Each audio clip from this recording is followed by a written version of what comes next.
So, it has been quite a while since I have done a video that was pertaining to an update to a game. The last time I did a video regarding an update was the PlanetSide 2 10-year anniversary update, which was a god-awful update for PlanetSide 2 by a developer that has quit the game. Just a little bit of a channel update before I get into the things about Helldivers 2. For starters, I no longer talk to anyone that I play PlanetSide 2 with. The game is toxic, it is full of vitriol, and it is also a very dead and dying game that I want no place in. And many of you will know me from my PlanetSide 2 days. You will know what kind of person I was during that game, and I am becoming a different person, and there are a lot of good things going on in my life, and PlanetSide 2 was one of the things holding me back. So, the people that I had played with, that I did play with from my PlanetSide community, they quickly dismissed the game as, you know, it had launch issues, obviously, most of which have been ironed out. But they dismissed the game due to a, quote, lack of content and things to do. And I'm here to say that if you skipped out on Helldivers 2, not now, Newsreel, come on, get out of here. If you skipped Helldivers 2 at launch, or you played it only at launch during, say, the beginning of the Warbonds, when they first came out, it is a good time to get back into Helldivers 2 right now. One of the biggest complaints from my old group was it was, quote, not for hardcore gamers, it was purely for casuals. Now, I'll say, if you're a hardcore player that likes to show off and grind, right now is a great time to get in. The first thing that has changed since launch is the level cap is now 150. Now, they also rewarded this XP posthumously, so what happened was I logged in, I was level 50, I continued to play and enjoy the game. I logged in, and I was suddenly level 80, and I haven't played a lot lately, but it is always on my mind, and always in my heart. The other thing they've done recently is they just dropped the latest Warbond, the Democratic Detonation, which I'm still getting and working my way through. It just came out. I have played only 2 Helldives, maybe 2 to 5 Helldives or something like that, and I've only unlocked the Educator and the Thermite Grenade and the Eruptor, which the Eruptor's hilarious. It might as well be a bolt-action autocannon at this point. The thing will absolutely destroy you. At launch, there was the base Warbond, and if you pre-ordered, the Steel Veterans. All these premium Warbonds cost 1,000 super credits. Still all earnable in-game, so you ultimately don't have to spend any money. Now, I have a lot of super credits because not only did I earn over 1,500 super credits from playing the game, I put money in the game because I want to support Arrowhead Games because I think this is an amazing game and an amazing product. And yes, they're having some teething problems, but they're also making a really big game. And say what you will, there is a lot of passion from this development team. There's a lot of effort on community interactions and how the player base feels about things. And you're seeing a bunch of content and videos and things regarding this game because of what kind of community they have created for us to play games in. And it is redefining gaming as a space, as a community. So since launch, and having Steel Veterans and the base Warbonds, which the base Warbond with its 10 pages takes quite a bit to get through. I've already gotten through all the old Warbonds.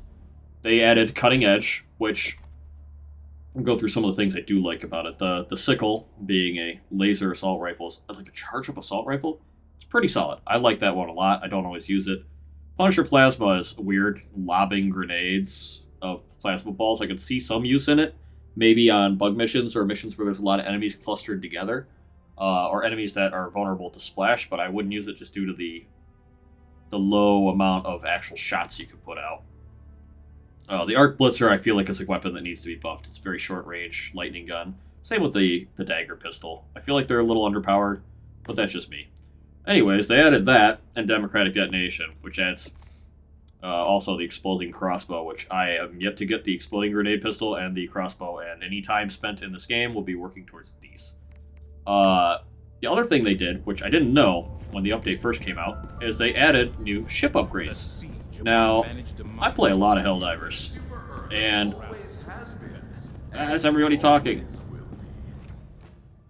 So, I've already unlocked the first one, so I can't really tell you the cost. And I know this one currently doesn't work. It's very annoying that, you know, Arrowhead has moments like this where supposedly you know, this upgrade that's designed to refill your support weapons to maximum with a resupply currently doesn't do anything.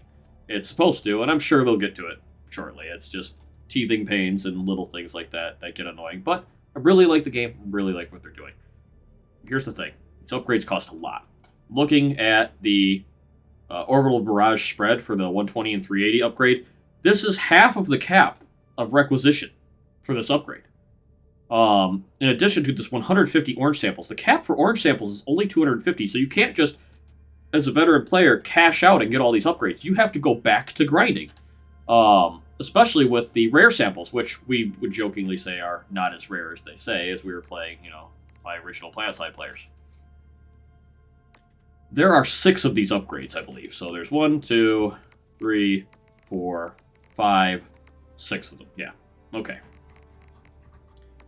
The second one being orbital spread, something that people complained about, but instead of just being like, let's just straight buff them, they provide it as a progression for high-level play. This is a lot of requisition. This is for people who have all the stratagems. This is for people who are banking samples and reaching near cap. So instead of hitting sample cap and going, what now, there are 6 enormous upgrades to work towards. So while if you like playing the game, you'll work towards these naturally.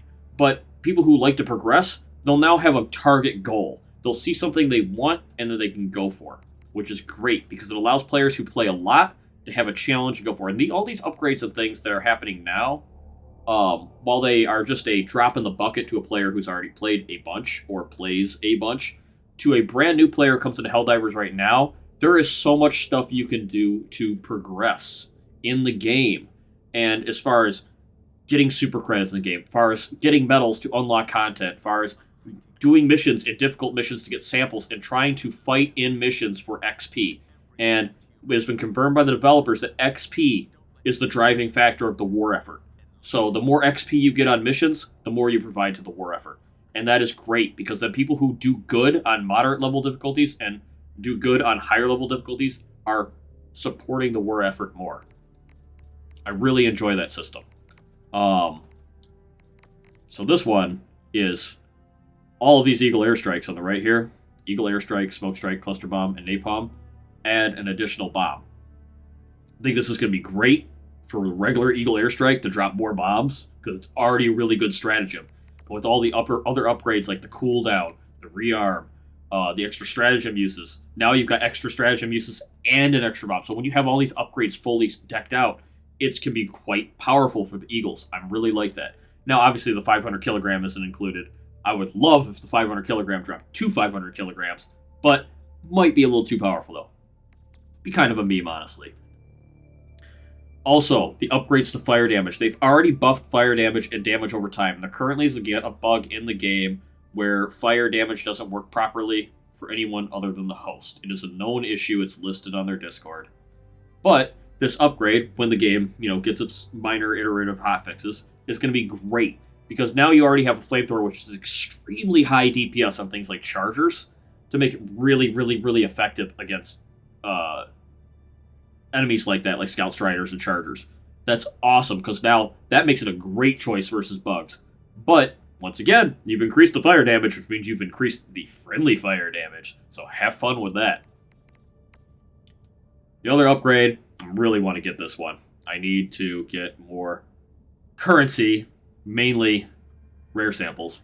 Adds an extra arc to the arc thrower in the Tesla Tower, and the arc thrower recently got some changes, so it has stagger incorporated into it and slightly reduced range. So they made it more powerful. Ultimately, the arc thrower is a wave clear machine.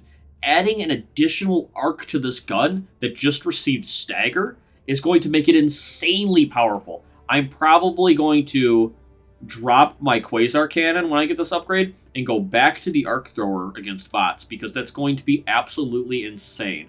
Tesla Tower, situationally usable, because the Tesla Tower can be shot at by automatons, so it typically dies in automatons. The bug front, not as bad for certain scenarios. The problem is when a charger arrives, the charger dominates that area and takes out the Tesla Tower, so it gets limited use in niche situations.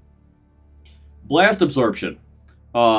Sentries taking less damage from explosions will help with a little bit of self-damage on, say, an autocannon turret, but the real takeaway from this upgrade is that the Rocket Devastators, which have had their damage recently reeled in a little bit because they were dealing double damage as a bug, these are now going to